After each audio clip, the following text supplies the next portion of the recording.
Alright guys, so the slightly bigger drilled main jet is installed. I've already test fired it once, but I'm gonna fire it again for you guys on YouTube. Put some choke on. There we go. And now on the other video you can tell when I was revving it, it was always wanting to stall. Now it's completely different.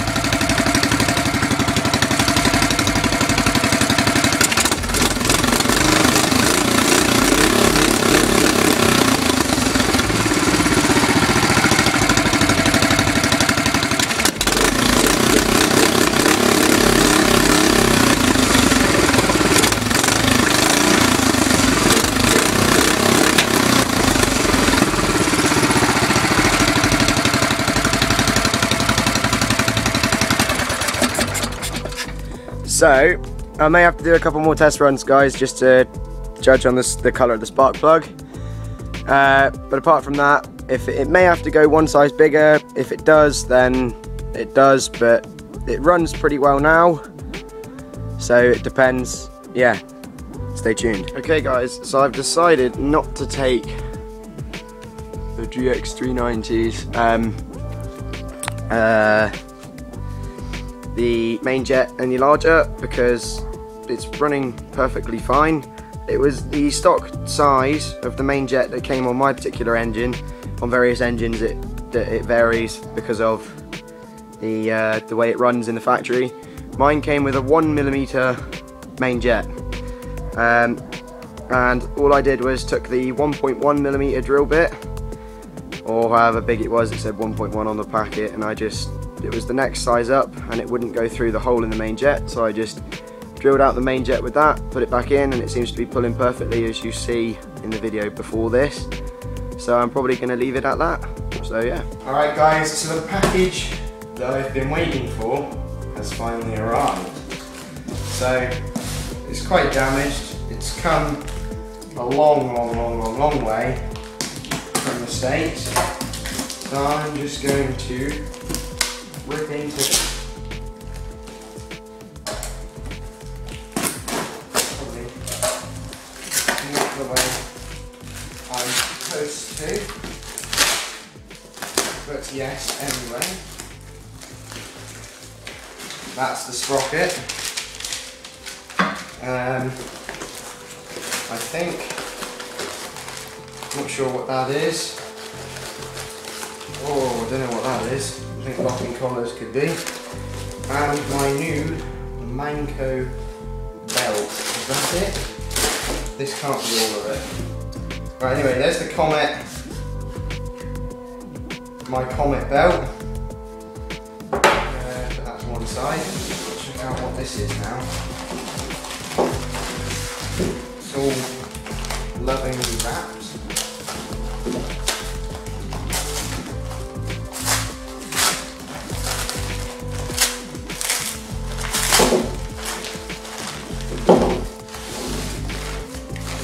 Oh, bearings. Pillow block axle bearings. A brake caliper. And some locking collars and some other various stuff. So I'll get it all out, guys, for you now. I'll get everything out. That could be the sprocket and the brake disc in there.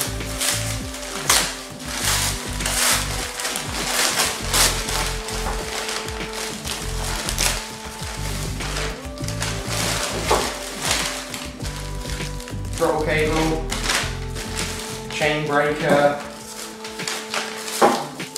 Oh, this is all greasy. Sprocket, well no.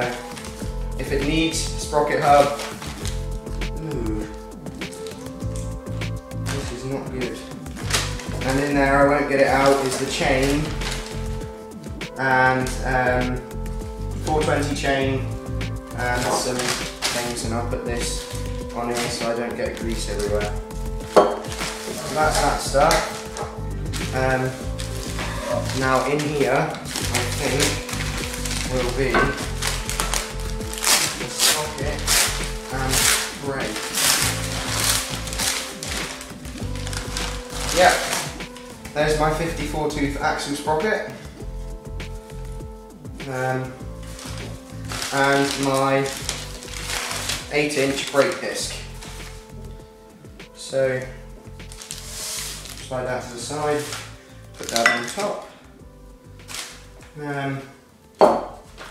Everything, I suppose I would have just have a look at her in a minute.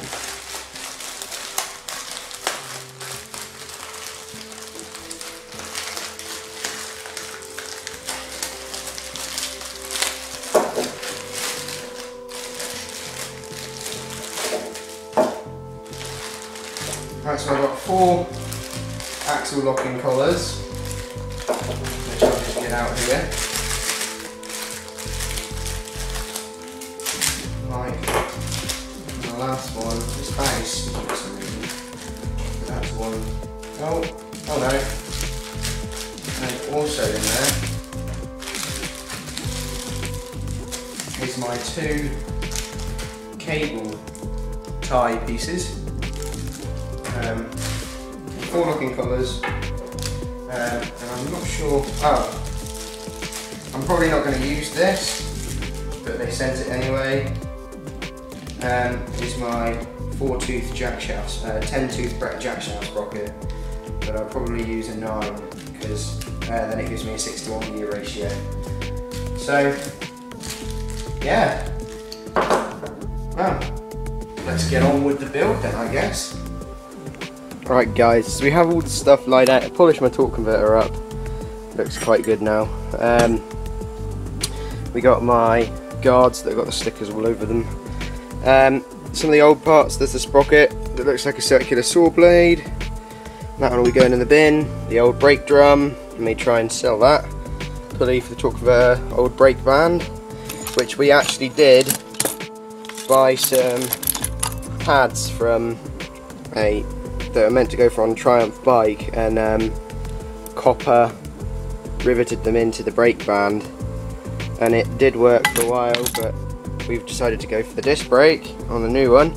Don't know about the caliper though guys, if anybody can spread some light on this caliper, whether it's very good or not. It's kind of small for an 8-inch brake disc anyway, but I don't know how it works. If anyone could spread some light on that for me guys, that would be brilliant. We got my jack shaft sprocket, which I won't be using because I'll be using the original 9, which is in my pot of stuff, which I can't find. I got the hub bolted on with 4 8.8 ton bolts, and it's ready to fit onto the axle that way to spin forwards rather than, yeah. 2 chain links, a few bolts, cable stops, chain, 4 locking collars, and I've just painted up the bearings for the axle. I think they look pretty nice. The reason I've sprayed them chrome silver is because over here, that's where they will be mounting. There, they are slightly bigger, so I may have to drill bigger holes, but that's where they will be mounting, and this bit is chrome silver to match. So yeah, right, so we're working on the rear axle to get the stuff to slide on. And Steve, because the axle was a little bit thicker and none of the stuff slid on, but now they do just, so we're working on that. To fit your stuff, right? Right, okay. So they're obviously from my own Dip. You just ground out the way. Give it, slide it down here, slide it down past here. Because that's where the bit you sanded off ends, isn't it? Or does it go right the way through now? I'll start on the other end in a second. Right, okay. What's having a problem with there? Weld.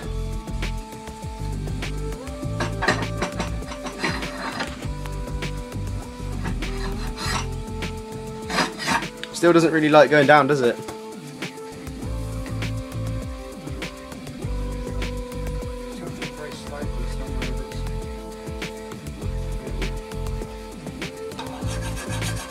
Right guys, so we're considering the new motor mount.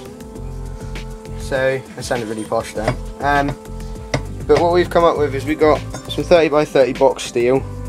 And I was thinking about lining it up there like that. And then putting weld down either side, weld down there as well. Just to weld that on and then cut the ends off, that would make that stronger. Then we got this plate, which we could put on as like a secondary bottom plate from the Dingo with the slats in it, and then bolt this plate to it, which in turn moves the engine over to where we need the mounting to bolt it with correct alignment. And there's going to be, I don't know how we're going to do it, it'll be whatever it is, but you'll get to see what we come up with in the end, guys. So we'll just test with a 17 ratchet and fitting the axle.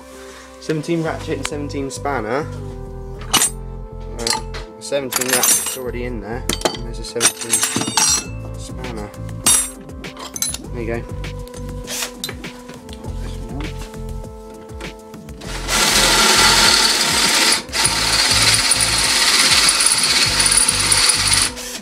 Drilling out the 10 mil.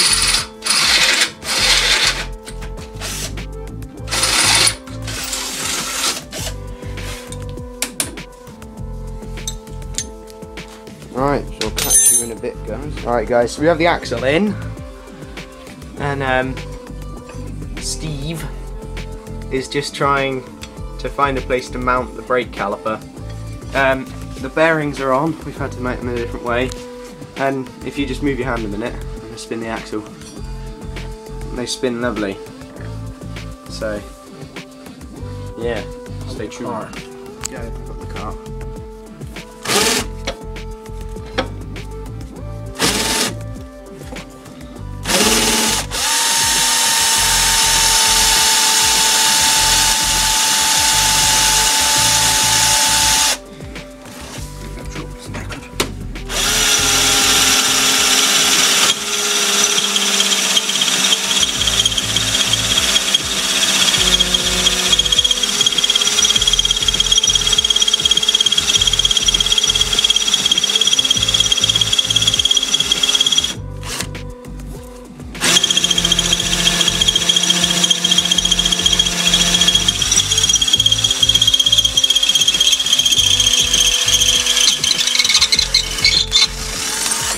So we got the brake caliper sorted. There's going to be a little bit of resistance there until the thing presses. Press the brake, that won't move now. Yeah, it's going to wear a little bit. So we got that, yeah, ready to go. Alright guys, so this is the concluding end of the video, basically. The conclusion. The kart is pretty much finished. Well, mainly is finished. I just need to get a more man-sized caliper for the rear brake disc, but it's still warm because I've just been running it. It has no hesitation problems now revving up because we've boosted the idle RPM so it doesn't stutter when you first start it, and we got seat belts installed, or a seat belt installed. The kill switch is now wired up to the front of the engine. It's probably dark in there, but it's wired up to this black one here. You can probably see me there, black one there. We got my famous awesome sticker on it. We got a Honda on the front, and then around the back, on the chain, on the belt guards, got Michelin, Extreme Drive, Honda, and our motor mount is there. It's pretty beefy, beefier than last time, which was a couple plates. So yeah guys, it's done. But I think I'm going to order the same brake disc as my Wasp has got, which is much more bigger. Bearing in mind it's 70 quid though, but it's better. And I'd rather stop than be killed. So yeah guys, thanks for checking out this video of the go-kart refurbish.